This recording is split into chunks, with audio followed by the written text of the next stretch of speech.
Hi, I'm Sarah, and I'm a writer. And I'm Terry, and I'm a first grade teacher. And this is our podcast, Reading During Recess. And today we are talking about Harriet the Spy. So this book was published in 1964. It was written by Louise Fitzhugh, and it appeared on a 1964 list of the year's best juveniles, which is a weird way to put that. Makes it sound like they're ranking children. Oh my god, please. I would love to have a list. Who would you put at the top of the year's best juveniles? I mean, I think it's obviously Olivia Rodrigo, right? She's crushing it. Love her. Olivia, if you listen to the podcast, we love you. We're 26, but we're rocking with you. Yeah. Anyway, the year's best juveniles refers to a list about books in the New York Times Book Review. And one 1965 reviewer called the book a brilliantly written, unsparing, realistic story, a superb portrait of an extraordinary child. Which is a little heavy-handed, but yeah, I agree. Another reviewer found that Harriet the Spy, quote, captures the feelings, thoughts, and situations of a modern city child with remarkable clarity and dimension.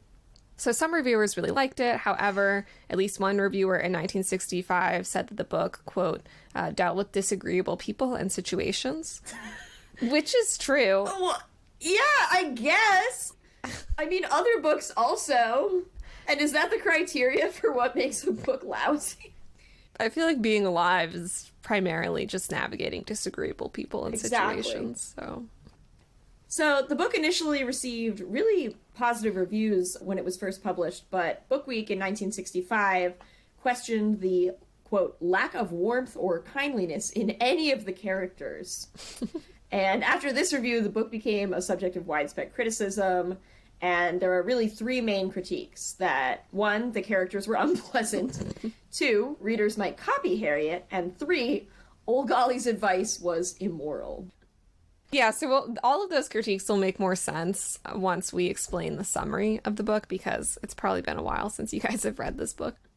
So it is time for us to give you guys a summary. The book centers around Harriet M. Welsh, who is an 11-year-old aspiring writer who lives with her family, which is just her mother and father, on the Upper East Side of Manhattan. And she also lives with and is very close to her nanny, old Golly, who encourages her to keep a notebook. And Harriet fills her notebook with honest but often unflattering observations about her neighbors, family, friends, teachers, and classmates. A couple of my favorite observations of hers revolve around Pinky Whitehead, which is a god-awful name. Oh my god. The last name Whitehead, for starters, which is amazing. And then to have a child and allow it to be named, or, I'm sorry, to make the decision to name it Pinky? Yeah. You know what, though? You know what I am just remembering? My 6th grade math teacher's first name was Pinky. That's not a name. Evidently it is. What was their gender? She is a woman. I say is. I don't know if she's since passed away. I hope not. R.I. Pinky. Rest in Pinky. Anyway, that was an aside. The point is, Pinky Whitehead does exist in this universe and is a blight in Harriet's life. Yeah, so Harriet writes in her notebook, "My mother is always saying Pinky Whitehead's whole problem is his mother. I better ask her what that means, or I'll never find out. Does his mother hate him? If I had him, I'd hate him." She also makes an observation about their principal, Miss Whitehead. Any relation to Pinky? Oh, I thought that was Pinky Whitehead's mom, is it not? I don't think it is, because she seems to respect this woman. Miss Angela Whitehead, the present dean, stood at the podium. It doesn't say that she's related to Pinky Whitehead, but it also doesn't say that she's not. That's really odd. But yeah, I was thinking about it while I was reading it, because I genuinely do not believe that they're related, but how many Whiteheads are there? And can there be fewer? Anyway, the point is, this is Harriet's take on Miss Whitehead. Miss Whitehead's feet look larger this year. Miss Whitehead has buck teeth, thin hair, feet like skis, and a very long, hanging stomach. Old Golly says description is good for the soul and clears the brain like a laxative. That should take care of Miss Whitehead. Vicious! Can you imagine? Wow. Also, what does a very long hanging stomach look like? I don't know. I was just trying to picture that myself. I'm picturing it kind of pendulous. Yeah, I hate that word, but I think you're right. Also, thin hair, hurtful. Feet like skis, good God. Like, we couldn't have left it with buck teeth. I know. No insult left unturned. Nope. Also, I want to start ending all of my cruel comments with, that should take care of blank. Yeah. Which is, I think, out of all of those criticisms, easily the harshest thing in that entire block of text. That takes care of that. Moving right along. So, you might not have noticed by now, but Harriet is kind of a bitch. She writes a lot about her two best friends, who are named Sport and Janie. And they're both very interesting characters as well. Sport really wants to be a professional ball player or a CPA, a certified public accountant, which is an amazing profession for a child to want. He's only in the 6th grade, but he takes care of his father, who is a professional writer, and it's kind of implied an alcoholic. So he cooks, he cleans, and he handles his family's finances, where he gets that flair for personal accounting. Yes. And Janie is an aspiring scientist and frequently threatens to blow things up. And it's actually where Sport's dream is to be a professional ball player. They also don't say which kind of ball. Is it football? Is it baseball? Maybe he's just keeping his options open. Janie's life goal is to blow up the Earth. Yeah. Like, not even, like, one thing. Like, the whole planet. I'm really afraid of Janie. The illustrations of her... Janie is nightmarish. Yeah. To say the least. But Harriet is also an odd duck. Harriet is a highly organized child with a very set routine. This routine includes tomato sandwiches, daily milk and cake, which is something she gets to have every day after school, which is amazing. I know. Cake is referenced a lot in this book. It sounds like that was all anybody was doing. And I love it. And, of course, her spy route, which she goes on daily and during which she records her findings in her notebook. Yes. So she spies on several neighbors regularly, including Mrs. Plummer, who is a very wealthy woman who sits in bed all day and talks on the phone. And Harriet has figured out that she can sneak into Mrs. Plummer's dumbwaiter and then shimmy her way up to Mrs. Plummer's bedroom and then spy on her. Very brave, very industrious. Very much so. Okay, I'm trying to remember, how does she get in the dumbwaiter? Is it accessible from the outside of the house, or is she, like, breaking and entering? She's fully breaking and entering. Cool, just checking. Yeah. She waits while the maid is preoccupied, like, getting a delivery, and then she slips through the door.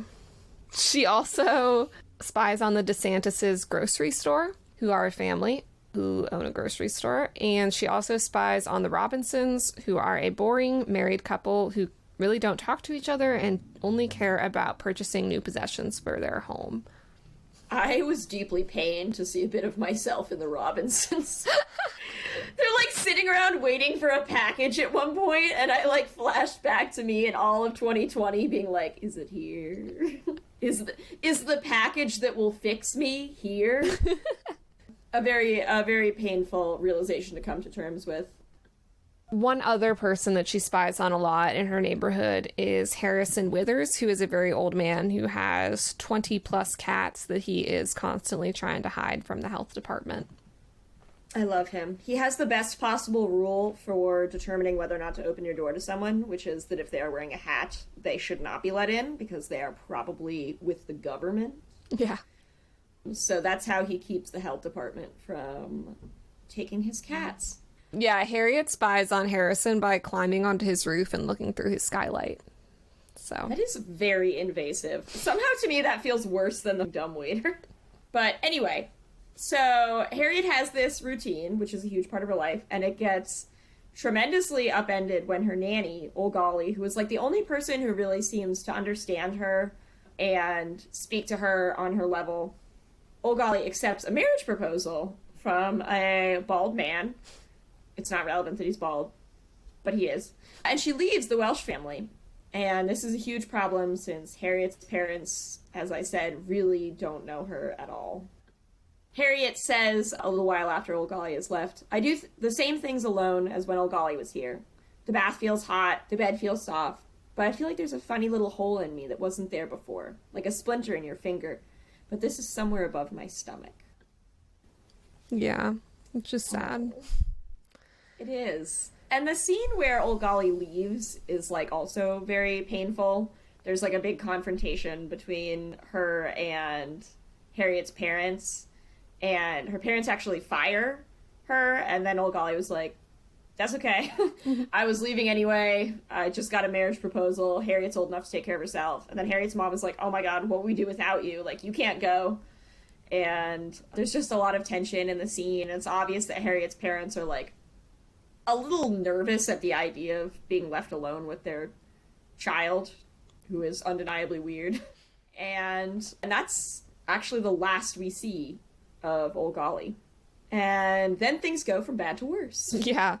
So at school, Harriet loses her spy notebook during a game of tag. They play a particular kind of tag where you hold books and then run into each other and try to knock the books out of each other's arms. Sounds like the hallway in my high school. Yeah. And I hated it. It also is a very dangerous game to play if you have a book full of rude things. That's what I'm saying!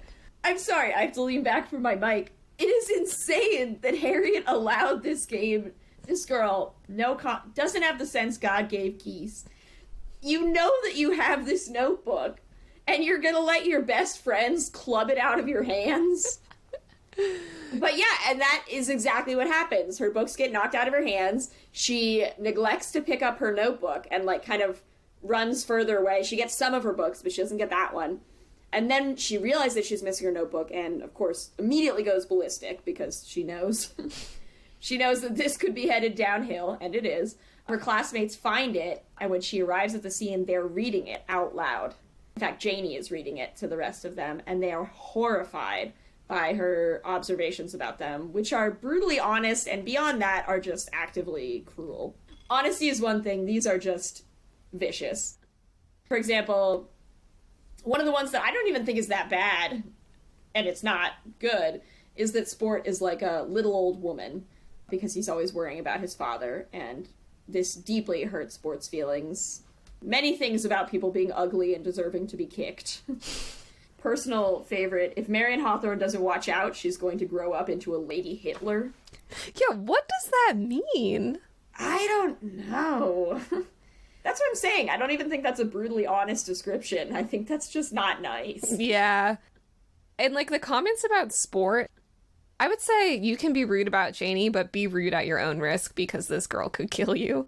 Yeah. It's almost fair to be mean about Janie because it's like maybe then you're evenly matched. But Sport is just like this gentle...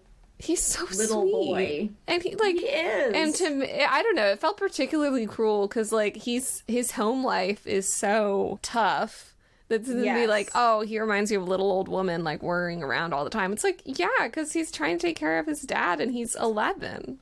But the book does touch, I think, a lot on, and not super directly because I didn't get it when I was a kid, but class. It's very obvious that Harriet has no idea where Sport is coming from. Like, they talk about money a fair bit, and Harriet obviously lives with a live-in nanny and a cook. Her family has a cook. And her parents are always going to these fancy dinners, you know, and Harriet has no idea how privileged she is. And it's kind of a ongoing theme in her friendship with Sport, so... So, as revenge, Harriet's classmates band together and start a spy catcher club, which includes Sport and Janie, and the purpose of the club is to bully Harriet, and they steal her lunch, spill ink on her, and pass mean notes about her. The ink scene haunts me. One of the things she comments on is that, like, you know, her classmates have spilled this ink on her on purpose, and obviously her teacher's like, oh no, like, what an accident, like, what a trip up, and the classmates are all, like, crowding around her and being like, oh no, Harriet, you know, and then they pour more ink on her, like, while the teacher, and it's just nightmarish to read as a kid. I think it's scary. It is scary. The thought of being one person against the world as a kid, really scary. Anyway, so yeah, Harriet is a social pariah, and they are tormenting her daily. And Harriet gives as good as she gets. So Harriet spies on the club and starts scheming up ways to hurt them. At this point, she's very lonely and hurt. She has no one in her life who understands her. You know, she's lost her friends. Her parents are confused by her behavior, and she doesn't have old Golly. And she starts obsessively writing in her notebook as a way to cope, skipping school, and spending all day at home depressed. So her parents confiscate her notebook during school hours because her teacher says that Harriet's not doing any work. She's just writing in her notebook. And Harriet's parents are very exasperated and concerned, and so they take Harriet to see a child psychiatrist, who she appears to only see once, which doesn't seem like enough times, but... Yeah. So the psychiatrist tells Harriet's parents that old Golly should write Harriet a letter, and in the letter, old Golly tells Harriet that Harriet will have to do 2 unpleasant things if she doesn't want to lose her friends. 1, she'll have to apologize, and 2, she will have to lie. And she'll have to say that what she wrote was untrue. And old Golly says that it's okay to lie sometimes if you're sparing people's feelings. Good advice. Mm-hmm. So Harriet's parents talk to the principal, and it's decided that Harriet will actually get to replace Marion, who's sort of the ruling queen bee, as the editor of the class newspaper. So obviously Harriet takes to this instantly. She writes columns about her observations about her classmates, her teachers, her neighbors, all these things from her spy route.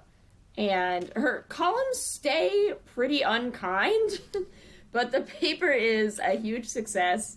Everybody's loving it.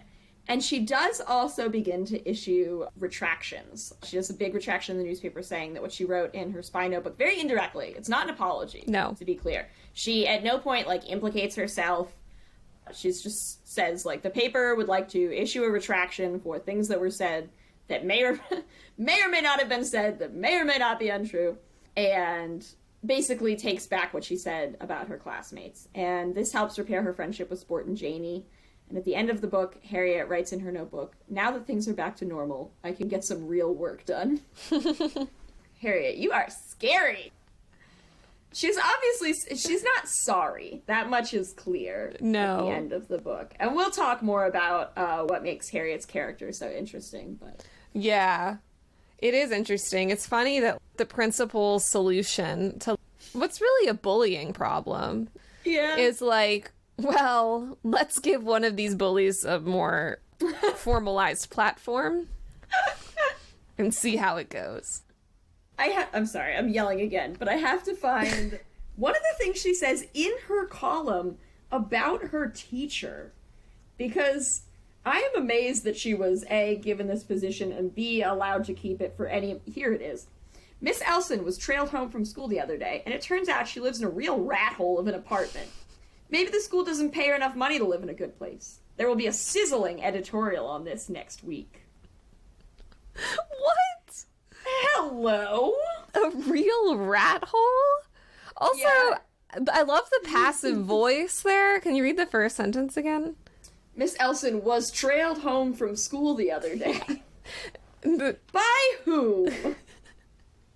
She also roasts her father, though, so that's cool. Harriet is not playing around. She says, "Mr. Harry Welsh almost lost his job last week for being late. He is always slow in the morning." Who is that? Who cares? This is a school newspaper, and you are so desperate to say mean shit, you're gonna come after your own father? Harriet is wild. Yeah, she really has a bright future ahead of her working at a British tabloid, I think. Yes, please. She's right cruel, isn't she? Innit she? Innit? She's really mugged him off. Proper pied off. Sarah and I have been watching Love Island. Yeah, so it's a weird ending. We'll talk more about that later. It is. So, a little about the author. Louise Fitzhugh was born in 1928 and passed away in 1974 when she was in her 40s only. Yeah, very young. And she had a brain Only aneurysm. 10 years. Oh my god, I didn't know I know, that. isn't that sad? That's heartbreaking. That was only 10 years after this book was published. Yeah. Louise Fitzhugh was an American writer and illustrator of children's books. She's best known for Harriet the Spy, but she also wrote 2 sequels to Harriet the Spy, one called The Long Secret and one called Sport. And she also wrote a book called Nobody's Family is Going to Change. Fitzhugh, as we said, was also an illustrator, and she illustrated the 1961 children's book Suzuki Bean, which is a parody of Eloise. I don't know if you guys have ever read Eloise, but it's a really, really fun book. Sarah, have you read Eloise? Mm-hmm. Yeah, it's terrific. And it's about a little girl, precocious child who lives in the plaza. But while Eloise lived in the plaza, Suzuki was the daughter of beatnik parents and slept on a mattress on the floor of a Bleecker Street pad in Greenwich Village. And Fitzhugh worked closely with the author, Sandra Scopatone, I hope I'm pronouncing that right, to produce Suzuki Bean, and the book incorporated typewriter font and line drawings in a really original way. And today it's a much sought-after book on used book websites. So according to her New York Times obituary, which was published in 1974, Harriet the Spy helped introduce a new realism to children's fiction and has been widely imitated. Also, this was not mentioned in her New York Times obituary, but Fitzhugh was a lesbian, and Harriet's boy clothing and bravado has made her an important icon among many lesbians who identified with her as children, although sexuality is not directly touched on in any way in the book. And as soon as I learned that Louise Fitzhugh was a lesbian, I was like, oh yeah. Yeah. For sure. That makes sense. It's like, all right, there it is. Yeah, Harriet the Spy has been referenced a lot in books about queerness and children's lit. Mm-hmm. And actually, at the time that Fitzhugh was writing Harriet the Spy, she was also writing a more serious novel called Amelia about an adolescent girl who had fallen in love with another girl. And it was completed in the early 60s, but unfortunately it never saw publication. If it had been published, it would have been the first gay novel for teens, and it would have predated John Donovan's I'll Get There, It Better Be Worth the Trip by several years. So I found this interesting essay that was published on the Horn Book website, and it was written by Kathleen T. Horning, who is a librarian and a director of the Cooperative Children's Book Center at the University of Wisconsin-Madison. And she said, quote, "Until Harriet, I had a steady diet of books written by adults with an idealized view of childhood. As a child, I assumed that simply meant that the adults who wrote them didn't know any real kids. Certainly, they had never been kids themselves. Real kids were sneaky and snarky and sometimes downright mean, like Harriet. They hid their true selves from their parents and teachers, mostly to protect them." She's right! Kids are terrifying, and especially 11-year-olds, Jesus. And I love that bit about hiding their true selves from teachers and parents to protect, I get the impression, teachers and parents. Yeah. Yeah, because, I mean, haven't we all, like, felt as a kid that our parents didn't really know us, and that was probably for the best? Like, yeah, anyway, it's... The book is slightly terrifying in its, like, brutal treatment of every single one of its characters. And again, it really shook me up as a kid. Like, it was, to me, a very scary story. It is. And do you want to read the next quote by Catherine? Yeah. She also referenced what other people have noticed as being sort of queerness to the book. She said, "I have talked to so many adult lesbians who felt the same way about Harriet. Particularly if you were growing up in the 60s, when you really didn't have any other people like you. Harriet was it. What the book told us is that we could be ourselves and survive." I think that it's easy to miss this on a reread in 2021, just how boldly Harriet defies gender norms, you know? Mm-hmm. But her clothing of choice is baggy jeans with kind of like a DIY tool belt, a hooded sweatshirt, and high-top sneakers. She's wearing boys' clothing, like she's cross-dressing. Yeah, and I don't remember finding that particularly notable as a kid when I read the book, and, you know, but I think that in 1964 there was probably something pretty radical about that. Yeah. Well, and as a kid I had no real concepts. Like, when I read this book in early elementary school, and I would not have been, like, aware of the 60s as a point in time. Right. And it literally wasn't until we started talking about this podcast and we mentioned doing Harriet the Spy that I was looking back at my old books and I was like, oh my god, this book was published in 1964. Like, it takes place in the 60s. But because Harriet is not the model of an 11-year-old girl in the 60s, unless, of course, you are looking at a specific kind of girl in the 60s. Yeah. It's also interesting, too, because Janie really defies gender stereotypes as well. Like, she's this kind of mad scientist. She and Harriet both try to scheme up ways to get out of having to go to dance school, because going to dance school to them just sounds like the worst possible fate.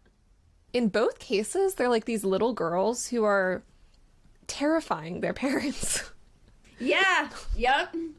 Janie's parents seem like they're at the edge of sanity. Yeah. Like, probably because Janie has driven them to this. Well, and then you have Sport, who is the caretaker for his father and cooks and cleans and that's something that a lot of women talk about, who, like, in the academic writing about this book, almost all of them bring up the way that Harriet dresses. There's nothing about her that I think you could call conventionally feminine. She never, quote, shapes up. Yeah. She never gets nicer. She never vibes with dance school. She never becomes, I think, the person she might have become if this book were written by a different person. Mm-hmm. As sort of she doesn't have a redemption arc. She stays this, like, cool, chaotic kid, which I think is an important part of this book. She doesn't change. She survives. She isn't broken by this experience. Like Catherine says, what this book told us is that we could be ourselves and survive. Yeah, it's interesting because if you compare her to Jo March from Little Women, who is also presented as, like, defying gender stereotypes and also wants to be a writer. Like, I think there's a lot of parallels between those two literary heroines. But Jo March does kind of get corralled into femininity, Mm-hmm. She marries, she settles down. There's that kind of taming element that happens in Little Women that does not happen in Harriet the Spy. Harriet? Hell yeah. Her reign of terror continues. So, Neva Grant wrote an article for NPR that was published back in 2008 called Unapologetically Harriet, the Misfit Spy. And she brought up a couple really interesting points about the social context of the book. So she says, in 1964, there were two girl sleuths on American bookshelves. Nancy Drew, with her sweater sets and best chums, and Harriet M. Welsh, who wrote things in her precious spy notebook. The gulf between Harriet and Nancy shows us how children's books, and children, were changing in the 60s.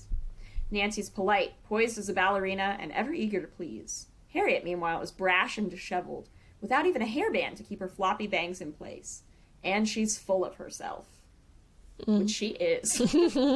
One of my favorite parts of the book, because it's so surprising, is, like, in the midst of Harriet being bullied, she writes down in her notebook, "I love myself." Yes.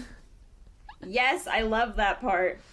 I think we've all felt that way before, that sort of defiant, like, well, fuck you too. Yeah. Yeah. I slap. And here's another quote from the article. Harriet the Spy was controversial when it came out in the 60s, says Anita Silvey, author of 100 Best Books for Children, in part because Harriet was a very flawed character. Some critics hated the book, and some schools even banned it.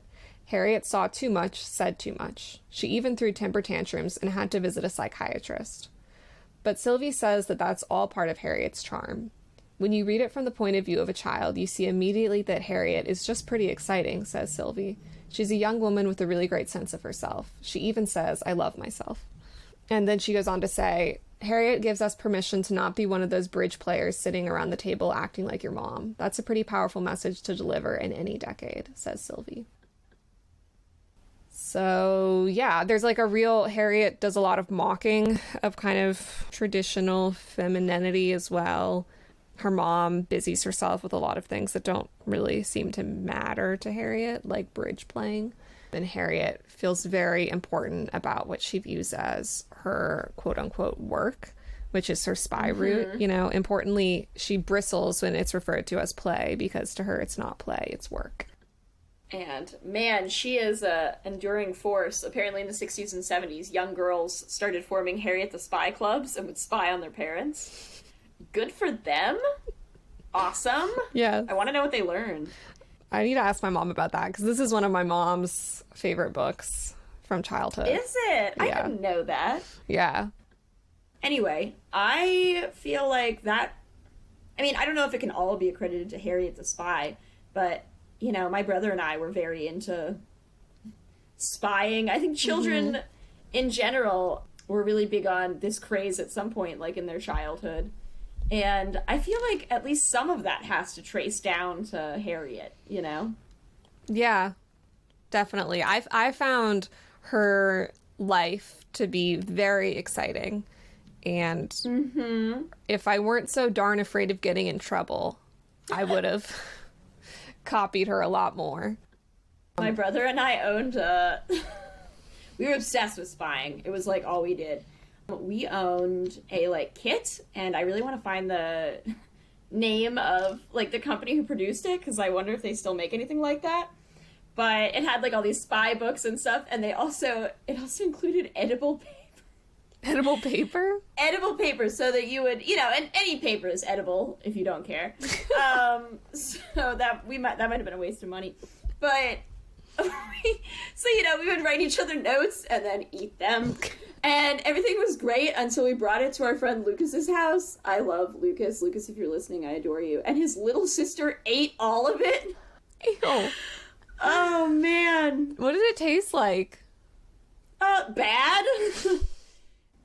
My only real memory of eating it, because we were, like, young, is... do you have, like, memories from childhood where you're like, I don't know why I remember this, but it's, like, they last for, like, 5 seconds and you will never forget it? Yep. I remember we were on our way to a dance weekend, and I just remembered that we had stopped and we were in the middle of a playground, and I was just standing there eating this piece of paper. And I just remember this so distinctly. Yeah, I used to have a notebook in 2nd grade that was, like, my snack notebook. Because there was, like, this stretch between breakfast and lunch at school where I would get hungry, and you know, obviously I didn't eat enough to actually, it wasn't like I was ingesting serious calories, but there was something subversive and satisfying about just nibbling a little piece of paper. I was so upset. But I used to eat paper too. I would tear off little corners of books and eat. A horrifying thing to do. Oh my god, how disgusting, the germs. Yeah, it's really gross. Anyway, how do we get on this? Well, because Louise Fitzhugh was a lesbian in 1964 and wrote this book, and then years later I was standing in the middle of this park eating paper. And that is the impact that Harriet the Spy had on generations. And that's it. That's the end of the podcast. Thank you all for tuning in. Stay reading. Oh my god. Yeah, so I was also very inspired by Harriet the Spy, and I kept a lot of different notebooks because my sister and I also love to spy on people. And I found one of the notebooks. I think I probably wrote this when I was in like 2nd grade. And the first page says, "Keep out. If you look in here, you will be sorry." So that was me trying to like avoid a Harriet the Spy situation. This is my first entry in the book. Okay, so this is actually funny because when I was reading Harriet the Spy, I was like, damn, Harriet is really mean, you know? It felt a little bit gratuitous at times. I was like, is this really how kids think? Is something wrong with her? How are we supposed to... And that was me reading it as an adult, but then I found my notebook from like 3rd grade and I was like, oh no, that's accurate. That's realistic. So this is written about a boy in my class who I did not like, and I will give him a pseudonym, just in case he's listening. It's more than Harriet would have done. Yeah. So we'll just call him John. John is the most annoying kid in the class. I'm serious. I practically sat next to him before, but now Mrs. Farrick moved me next to Alexandra, and this is so much better. But there is a problem with this. I sit in the back of the room, and I can't see stuff that well. Anyways, back to John. What kind of name is John anyways? Like the world's dumbest, weirdest name ever. Whoever thought it up must be pretty stupid! Exclamation point. Wow. Yeah, so I really got John's mom there. That's that. So this entry is called Two Boys at Pat and Jim's. Pat and Jim, they're our neighbors. So the first, it's a bulleted list. The first bullet is just weird boys. Next bullet, not sure why they are there. Next bullet, one looks about 7 or 8, the other looks about 9 or 10. Older one has brown hair, younger one has blonde hair. This next bullet is my favorite. Pat and Jim know they are there. You were really running out of things to say. Next bullet, playing with wood, wearing backwards baseball hats. As was the fashion. Yes. Older one seems more annoying. Wearing Cub Scout uniforms. They went into the barn and came out with a miniature axe. Oh yeah, and then it gets a little more dramatic here. So, younger one is fighting with Jim for the axe. Younger one gets lifted up on the axe. Oh my God. Don't know what that means. And then this is also my favorite bullet. We threw lots of candy into their yard. They found it. Like feeding birds. It's also, like, so weird and detached, you know? Like, we threw. Like, why would we do that? Why would I give them my candy? I don't know. Who's we? You and Kate? I have to assume it's me and Kate. Oh my God. I want to cry. Also, if you are two boys, blonde and brunette, who know Pat and Jim, please get in touch. Oh my God. That's, like, how the spying mystery bug, though, like, totally bit me and Kate. Like, we were just instantly suspicious, I feel like, of everyone. Oh, yeah. Yeah, Cub Scouts, blonde and brunette, no Pat and Jim, one of you is annoying. If this fits you, this description, please call us at 1-800, this is a podcast. So, Leslie Brody is a writer who has written a biography of Louise Fitzhugh, and she also wrote an article for LitHub called The Hidden Literary Heritage of Harriet the Spy. And in this article, she talks about some of the themes that we've already touched on, such as how Harriet the Spy was received when it was first published. So she said, for some of the 20th century's so-called children's literature gatekeepers, librarians, teachers, and members of parents' associations who considered themselves protectors of children's welfare and arbiters of moral instruction, Harriet was a problem child. Not because she was naughty and kept a notebook full of often nasty observations, but because, despite old Golly's guidance, Harriet does not change.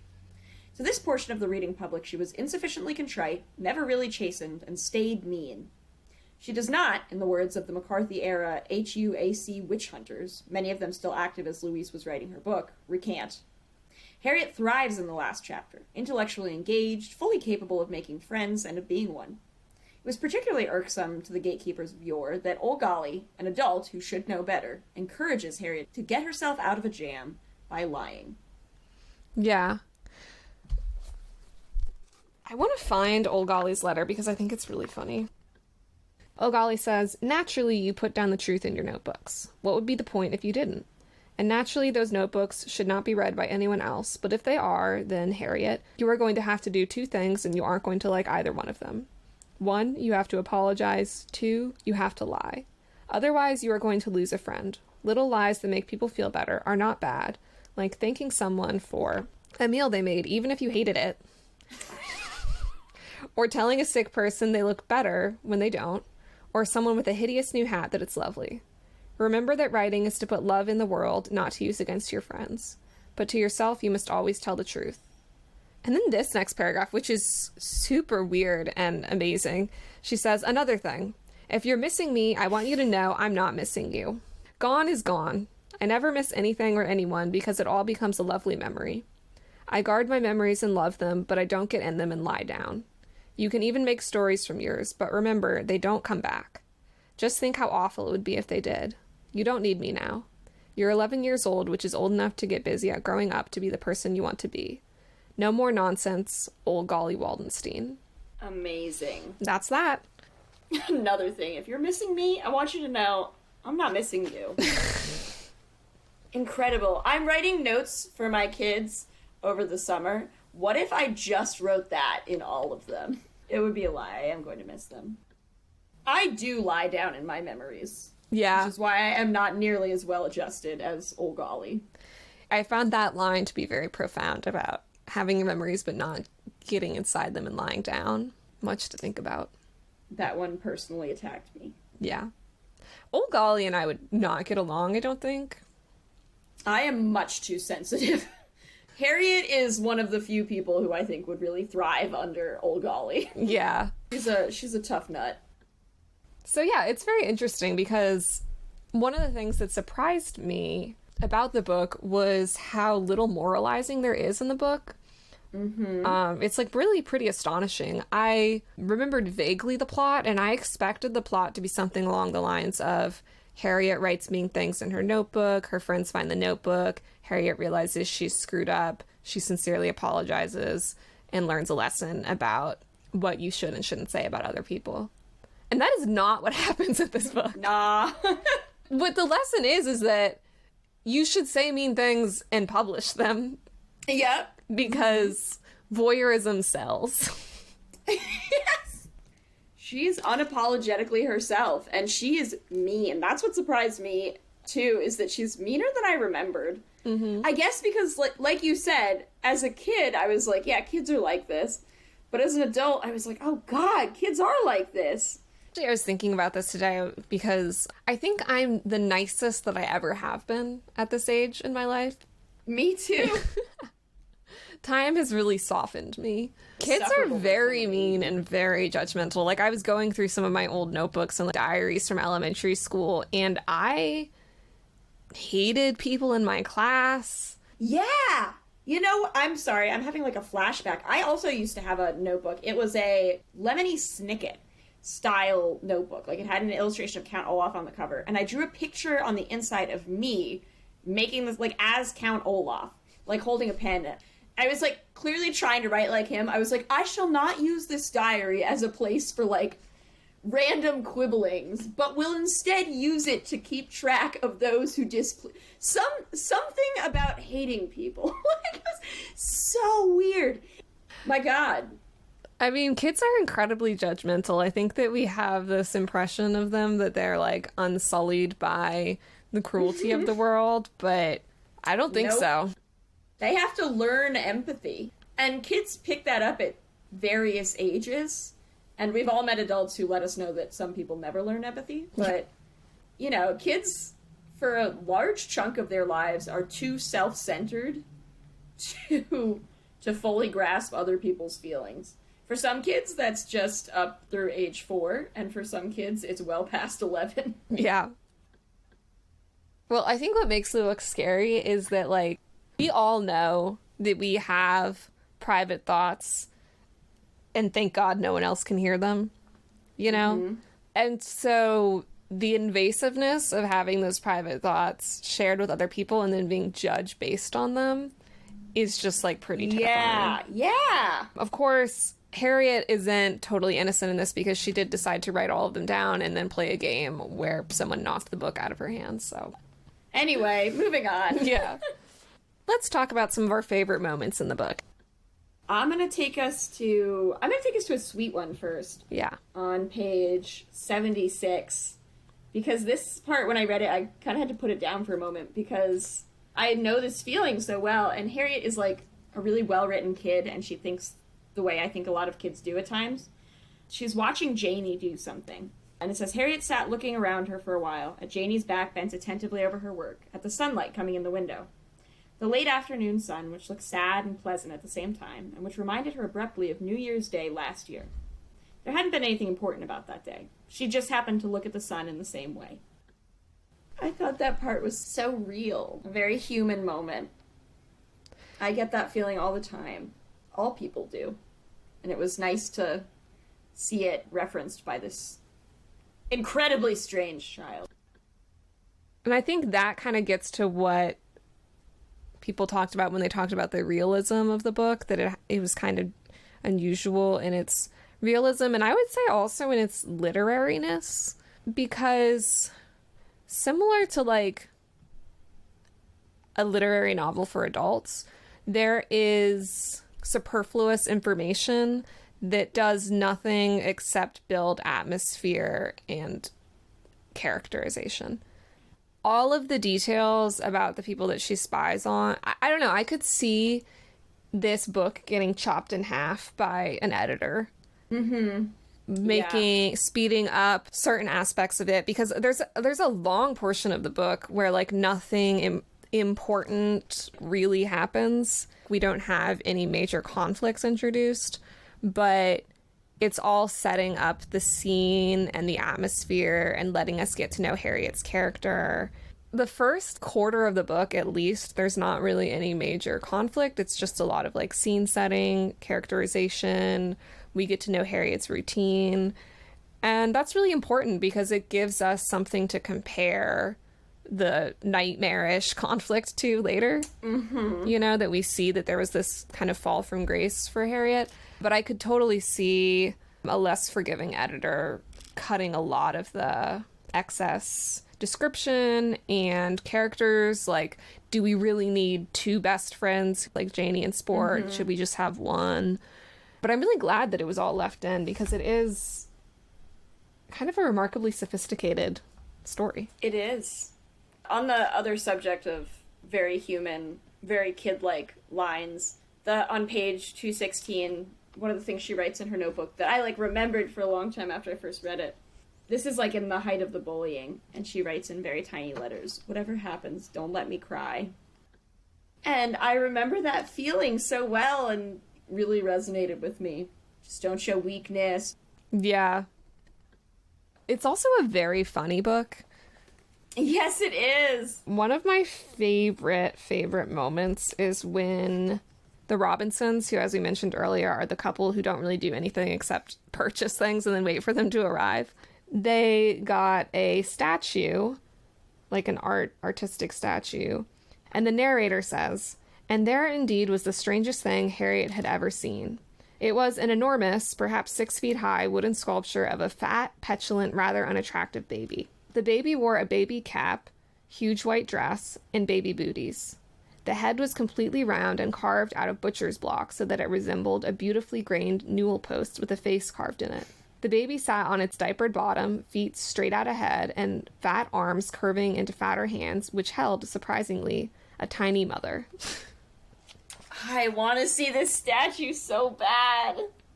It's funny, too, because you can also see, like, I can picture Louise Fitzhugh as someone who was kind of involved in, like, the avant-garde art scene in the 1960s in New York, and so I see her there as kind of, like, poking fun at that kind of art.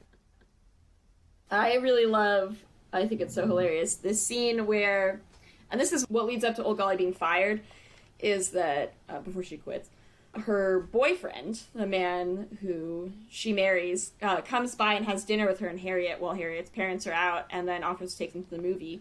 And he's a delivery man, so he has a bike, and I guess Harriet rides in the basket? Yeah. It's, I guess, a very big basket, but yeah, they, like, line it with a blanket and put Harriet in the basket. And then the lid closes, and old Golly's riding on the handlebars. It's very chaotic, and the image is terrific.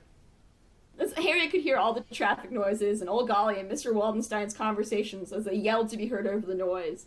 "I'm the happiest man alive, Catherine," he yelled. "Look out for that truck," yelled old Golly. "Don't worry, I have precious bundles," shrieked Mr. Waldenstein. It's so cute, too, because it's, like, very clear that for all three characters involved in that moment, it is pure bliss. Yes! It's probably the most joyful scene in the entire book. Yeah. And by far my fave. It's hard to even narrow it down because there's so many funny things that Harriet says. But on page 241, this is in the height of her being bullied by the Spy Catcher Club, and so she wants to get revenge on them. So she makes a list of things that she can do to her classmates to torment them. And the first part is actually not funny. It's very sad because she's obviously describing some sort of psychological breakdown. But she says, "Something is definitely happening to me. I am changing. I don't feel like me at all. I don't ever laugh or think anything funny. I just feel mean all over. I would like to hurt each one of them in a special way that would hurt only them. And then she made a list. Marion Hawthorne. Frogs. Put one in her desk. A snake would be better. Rachel Hennessy. Her father. Ask her where he went. Jesus. Which is just vicious. And that one she does. Yeah. Laura Peters. Her hair. Cut it off. Or make a bald spot. She also does that. Pinky Whitehead. Mean looks. That's all he needs. Carrie Andrews. Tell her father something terrible about her, which is a lie. Notably, Carrie Andrews' father is Harriet's doctor. Beth Ellen Hansen. Hates to be hit. Hit her. I love hates to be hit. Like, more than the average child? Yeah. Janie. Break her little finger. Insane! Absolutely crazy! I know. Sport. Call him a sissy and tell everyone he reads cookbooks. I'm sorry, the disparity between those two punishments is definitely noteworthy. I know. Tell me if you were Janie and you found this particular notebook, you wouldn't be a little extra pissed. But then again, everything we've read about Janie up until now suggests that this would really be the only way to get through to her. Yeah, it's true. And then, boy with the purple socks, question mark? She's decided the boy with the purple socks is so boring that she has never even learned his name, and so it's really hard for her to come up with a way to torture him because she doesn't know anything about him. Anonymity is a blessing. All right, so one of my other favorite funny moments in the book is when Harriet is trying to be an onion. For part of the Christmas pageant, they are all supposed to dress up like different pieces of Christmas dinner and then do like an interpretive dance as that food, which is weird. And Harriet gets assigned to be an onion. It says, that night after supper, she tried to practice being an onion. She started by falling down several times, making a great bumping noise each time. The idea was to fall in a rolling way, the way an onion would, and then roll around in complete circles several times, then roll slowly to a stop, the way an onion would if you put it down on a table. Harriet rolled around and bumped into a chair, knocking it over. Her mother came to the door. She looked down at Harriet, lying there with the chair on top of her. What are you doing? She asked mildly. Being an onion. Her mother picked the chair off of Harriet's chest. Harriet didn't move. She was tired. What in the world is all that noise I hear in here? I told you, I'm being an onion. It's a pretty noisy onion. And then later on in the book, this is like at the very end, Harriet says, I have thought a lot about being things since trying to be an onion. I have tried to be a bench in the park, an old sweater, a cat, and my mug in the bathroom. I think I did the mug best because when I was looking at it, I felt it looking back at me, and I felt like we were two mugs looking at each other. I wonder if grass talks. I love that scene because it's also an introduction into what is really Harriet's kind of first attempts at empathy. Mm-hmm. Because then there's this scene where she sees Janie and Sport, and they don't have like a big obvious reconciliation, but it's framed as them kind of rejoining her, and she looks at them and she says somehow this way she could see them better than she ever had before. She looked at them each carefully in the longish time it took them to reach her. She made herself walk into Sport's shoes, feeling the holes in his socks rub against his ankles. She pretended she had an itchy nose when Janie put one abstracted hand up to scratch. She felt what it would be like to have freckles and yellow hair like Janie, then funny ears and skinny shoulders like Sport. Especially the part with, like, the holes in Sport's socks. It's the closest she gets to becoming a kinder person. That's true. I guess it's not accurate to say that she doesn't change or grow at all. She does. It's in a very subtle way, and I think masterful. And she also, on page 164, makes one of, like, my favorite observations in the entire book, in what is also maybe, like, one of the most heartbreaking scenes. But she's spying on Harrison Withers, who is the multiple cat owner, through a skylight. And she says his face was the saddest face Harriet had ever seen. And she looks back and forth between the two rooms through the skylights and sees that his cats are gone, and understands that the health department must have taken them. And she writes, I will never forget that face as long as I live. Does everybody look that way when they have lost something? I don't mean like losing a flashlight. I mean, do people look like that when they have lost? Oh my god. Yeah, she can be very profound. She can. And as we know, of course, Harriet is about to lose everything. Alright, before I start feeling something, shall we read reviews for... Shall we switch to a now a word from us kids? Sure. So, there weren't that many reviews of this book, which really surprised me because it's such a classic. But it had an average rating of 4 out of 5 stars on Dogo Books. And the first review is by Kenzie. They said, Harriet the Spy, I'm going to tell you about my opinion of Harriet the Spy by Louise Fitzhugh, published in 1964. This book is about an 11-year-old girl who goes to middle school and always carries around her journal where she writes things good and bad about everyone, even her friends. Side note, very few good things are written in the journal. Yeah, just to be clear, I don't think we read any of them if there are. Yeah, and that was actually kind of one of my frustrations or like critiques of the book as I was reading it, because I totally can get on board for a story about the joy of observation, especially like as a writer. I think there's something really powerful about paying attention to other people and thinking about them deeply. But what I can't really get behind is just like the incessant judgmentalness and cruelty that really undergirds most of these observations. And I think that a lot of that probably has to do with her age. Yes. Like, I think that empathy is a muscle that she'll get to use more as she gets older. We see her doing that towards the end of the book. But yeah, it was kind of a bummer to me because I feel like observation can be a great tool for empathy building. And for the most part, Harriet does not use it for that. Anyway, back to Kenzie's review. She says, in my opinion, this is my favorite book. I like it because it gave me a lot of emotions like sadness, happiness, shock, anger, and more. I think that 4th through 6th boys and girls would like this book. People who like to read chapter books and longer books would also like this book. This book is not the best for younger kids. It has big words and not many pictures. A very astute review, Kenzie. I love that it gave you a lot of emotions. It gave me a lot of emotions also.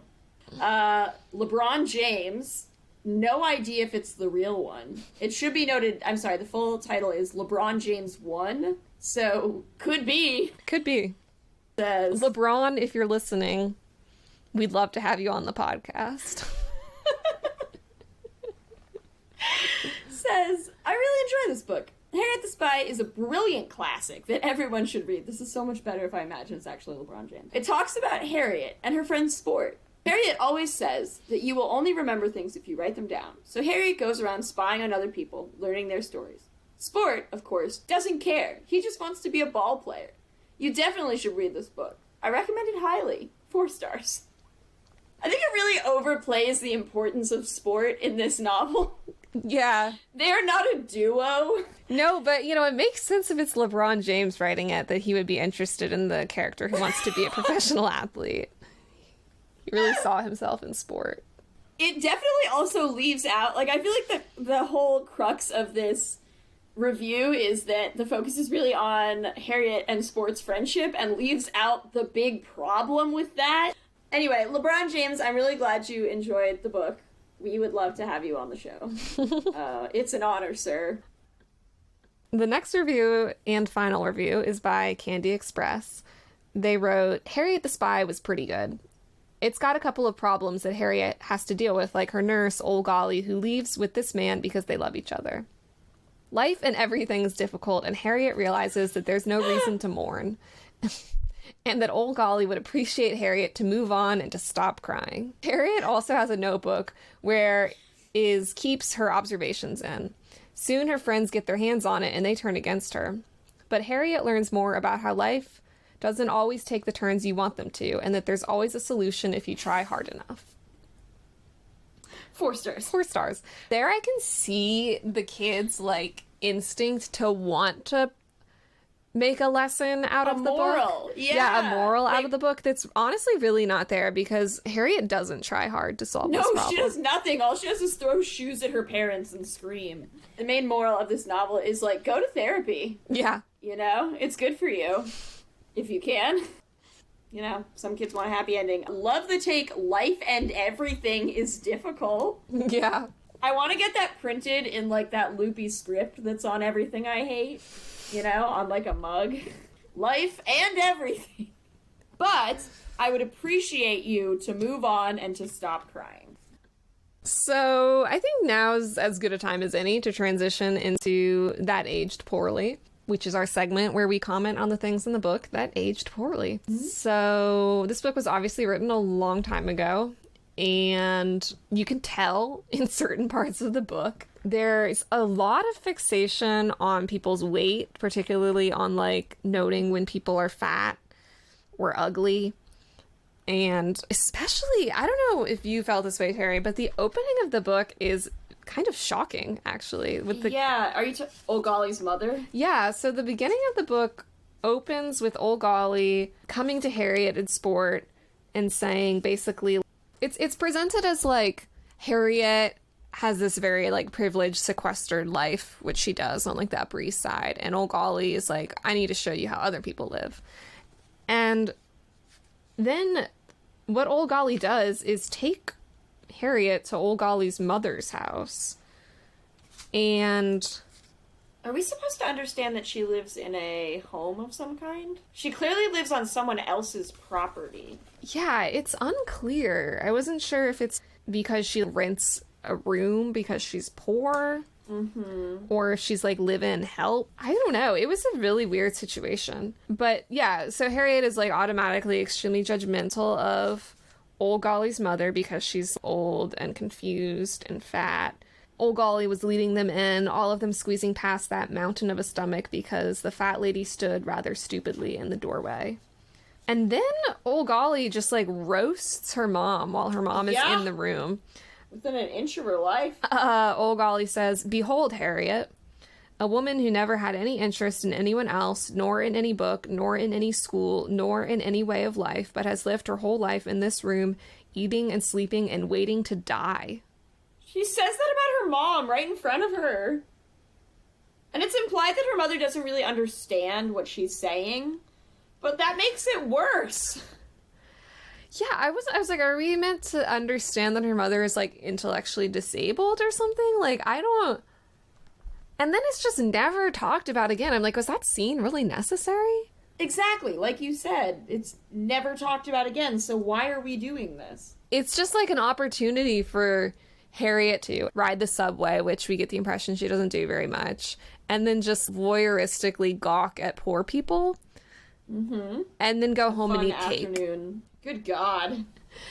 So, yeah, I would say that there are definitely moments where it crosses the line from being honest and irreverent into just being cruel and kind of bigoted. There's some jokes about Native Americans that are pretty offensive. Also, Janie's character, I was very disturbed by when we first meet her. As it goes on, I kind of find her endearing, and I also really enjoy just how, like, off the wall weird she is. But all of the references, like, multiple times to Janie blowing things up, like, Janie could blow up the school, Janie could blow up the dance school, Janie could blow up the whole world. First of all, you can definitely see, like, the 1960s Cold War anxieties about the atomic bomb permeating this book. But in a different era, the era of school shootings where kids do terrorize their classmates, it did feel particularly yikes to me. Like, maybe someone should check in on this girl. Janie says at one point that, like, her parents want to take away her science materials because they're afraid of them. Probably because Janie's threatening to blow them up. Fair enough. And then Janie says, "There have been people before me who have been misunderstood." And the way Janie said this, with her smile dropped and her eyes boring into Harriet's, made shivers run up Harriet's back. Yeah, that is a hideous phrase. And then it's just not, like, you think that this would be, like, a central conflict in the book, and it's just not. Yeah. In fact, the main critique that Harriet has of Janie is, like, who does Janie think she is? Like, she'll never be able to blow up the world. That's the dig that really gets under Janie's skin. Not, Dear Diary, I think I might be friends with a budding sociopath. Okay, let's see. What else? So our next segment, The Book Was Better. we will discuss the various adaptations of this book. So, Harriet the Spy was made into a 1996 film of the same name, starring Michelle Trachtenberg as Harriet and Rosie O'Donnell as Old Golly. I have not seen this movie. I was going to watch it, and then I saw that it had a 48% on Rotten Tomatoes, and I just didn't have the energy to deal with that. First of all, let me just say, I'm rewatching it right now. It is produced by Nickelodeon and is like 80% sound effects. It's very interesting. Fully recommend. But I did see this movie in my childhood, and I loved it. I hadn't watched it a lot of times. I think I saw it once or twice, but I loved it, and it stayed with me. It made me really attached to Rosie O'Donnell, who plays Old Golly. And for a while, Rosie O'Donnell was kind of a I don't know, for lack of a better word, kind of a joke, which really pissed me off and made me very defensive of her. I had no other reason other than my love for her in this movie, but I felt like I knew her, and it was just very important to me that she not be treated with disrespect. I watched the trailer, and then that's when I was like, okay, I can't do this, because it was, he had that guy who I feel narrated every kids movie trailer in the 90s. Yes, he's in a world. Yeah. Harriet has no friends. Her life was perfect until... Yeah. And I just couldn't deal with it. I did look at some of the reviews on Rotten Tomatoes. Steve Rhodes said, quote, "The whimsical and meaningless first part dissolves into a mean-spirited and disturbing concluding section." I feel that's a good description of the book, too. Yeah. And probably a lot of people's lives, honestly. Oh, man. The whimsical and meaningless first part. Yeah. How would you describe your childhood? Give me 2 words.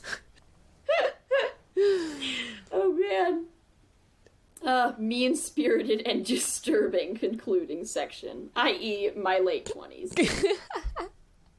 There was also a Disney Channel version of the story that was aired in 2010 called Harriet the Spy Blog Wars. Oh, God. Which I haven't seen for obvious reasons.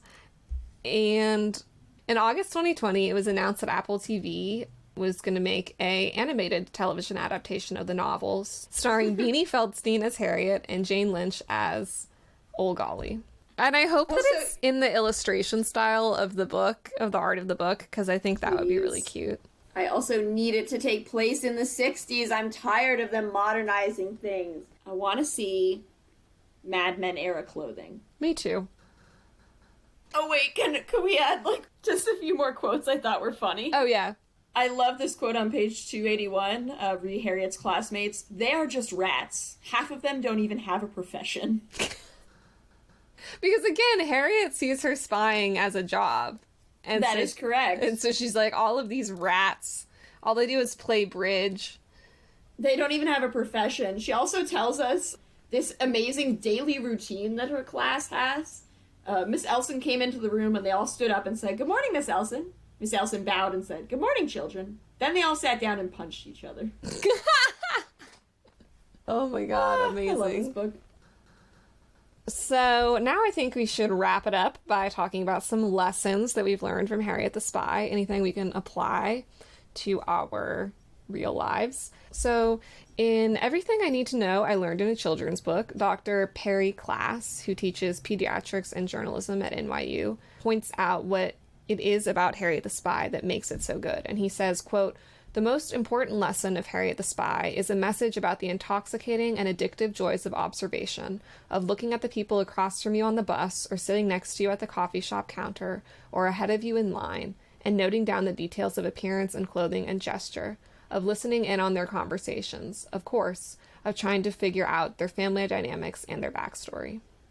That's what Harriet did with her spy route and her spy notebook. She worked on figuring out the world and its stories. She did it because she was driven to do it. She did it because she had figured out how much fun it was. She did it because it was her way of operating in the world and making it her own.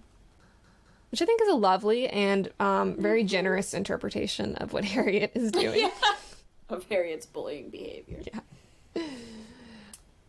Also noteworthy, stranger danger is fake, and you should absolutely let your kids wander around in alleyways. Yeah. That's how they will discover their passions. Yes. Especially if that passion is cruelty. Yeah, let them climb on top of skylights. But seriously, unstructured playtime is very important. Yes, it is. And it is a myth that the world is more dangerous now than it used to be. We just think it is because of Amber Alerts and stuff like that. So, totally fine. Release your kids into the woods. Free range them. My parents did it to me, and I'm fine. I have almost all of my fingers. That's a joke, by the way. I have all of my fingers. Also, the flip side of letting your kids wander around is that if you are wealthy, you should check your dumbwaiters for children. And also, if you're not wealthy, you should check your skylights. Also, if you own a lot of cats, do not open your door to men in hats. Yep. That one rhymes, so it's a helpful reminder, like a little game. Again, if you have books full of nasty comments, don't play a game that involves getting them knocked out of your hands. I think that one's obvious. Yep. Another one that I mean sincerely is that lying is good, actually. Mm-hmm. Society is constructed on the nice lies that we tell each other, and part of growing up is realizing how important it is to say nice things when you don't mean them. Exactly. If you ever find yourself saying that you're not fake, that you're a, quote, real person because you hurt people's feelings. Oh, I don't have a filter. That's one of my favorites. No filter. Oh my god. We get it. No one likes you. You're unpleasant to be around. Ugh. Yeah. Let your kids eat cake all the time. Make it like a structured thing. Just make sure you get vegetables in there, like tomatoes. Sometimes if you're really mean, you can become an editor. So try it out. Make sure to alienate all of your friends in the process. Yeah. So we will rate this book out of 10 tomato sandwiches. I will go first. I think I would give this book... I don't know. I have a hard time with this because there's aspects of this book that I adore and aspects of this book that I'm like, not so big on. Not so much endorsing that. So I've waffled between a 7 and an 8. And I think right now I'm feeling generous, so I'll give it an 8 out of 10 tomato sandwiches. Fair enough. I'm going to give this book a 9 out of 10 tomato sandwiches, personally. I love it. And obviously it spawned one of my, I guess, favorite movie adaptations based on how I feel about Rosie O'Donnell. And that is our assessment. Sarah, where can they find us? So you can find us on Instagram and Twitter at reading_recess, or you can email us at readingduringrecesspod@gmail.com. And to all you judgmental tweens out there, stay reading. And writing.